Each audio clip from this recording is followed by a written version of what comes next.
গণ গণপতায় নমঃ। নমস্কার দর্শক বন্ধুরা, সামনেই আসে গণেশ চতুর্থী, তাই আজ সেই রেসিপিটি বানিয়েছি যেটা গণেশের সবচেয়ে প্রিয় মতিচুর লাড্ডু। খুব সহজেই বাড়িতে আপনারাও এই লাড্ডু বানাতে পারবেন। তো চলুন শুরু করা যাক। প্রথমে 200 গ্রাম বেসন, অল্প খাবার সোডা, অল্প নুন, একটু করে জল দিয়ে না ঘন না পাতলা করে গুলতে হবে। এতে অল্প হলুদ দিয়ে দেবো কালারের জন্য। আমি এটা ফুড কালারের বিকল্প হিসাবে ব্যবহার করেছি। দেখুন বন্ধুরা, থিকনেসটা এরকম হবে। এবার আমি একটা তেলের প্যাকেটের উপরের অংশ কেটে নিয়ে তাতে ব্যাটারটা ভরে নিচ্ছি। এবার প্যাকেটের নিচের দিকে ছোট করে কেটে নিতে হবে। এইভাবে এবার ব্যাটারটা তেলে ছাড়তে হবে। তেলটা আগে থেকে গরম করে নিয়েছিলাম।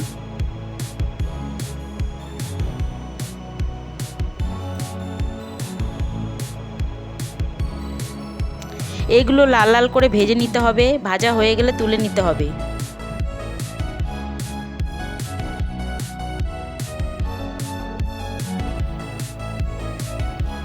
এইভাবে আমি সব মতিচুর ভালো করে ভেজে নিয়ে তুলে নেব। এবার আমি 150 গ্রাম চিনিতে চিনির পরিমাণের অর্ধেক জল অ্যাড করে নেব। এবার চিনিটা মেল্ট করে নেব। চিনিটা মেল্ট হয়ে গেলে এলাচ গুঁড়ো দিয়ে দেবো। এবার এতে মতিচুরগুলো দিয়ে দেবো এবং ঘন করে নেব।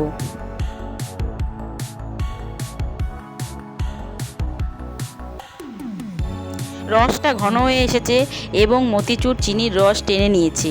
এবার এটা নামিয়ে নেব। এটা কিছুক্ষণ ঠান্ডা করে নেব। এবার হাতে অল্প জল মেখে নিয়ে মতিচুরগুলো হাত দিয়ে গোল করে লাড্ডুর শেপ দিয়ে নেব। সামনেই গণেশ চতুর্থী, গণেশজিকে লাড্ডু বানিয়ে এইভাবে দেবেন, গণেশজি খুব প্রসন্ন হবেন।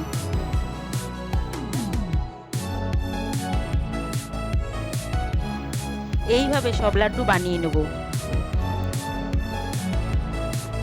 সব লাড্ডু বানানো কমপ্লিট।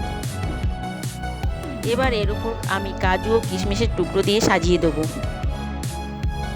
বন্ধুরা, মতিচুরের লাড্ডু তৈরি। রেসিপিটা কেমন লাগলো কমেন্টে জানাবেন ও লাইক দেবেন। চ্যানেলটি সাবস্ক্রাইব করে পাশে থাকবেন। শুভ গণেশ চতুর্থী। গণপতি বাপ্পা মোরিয়া।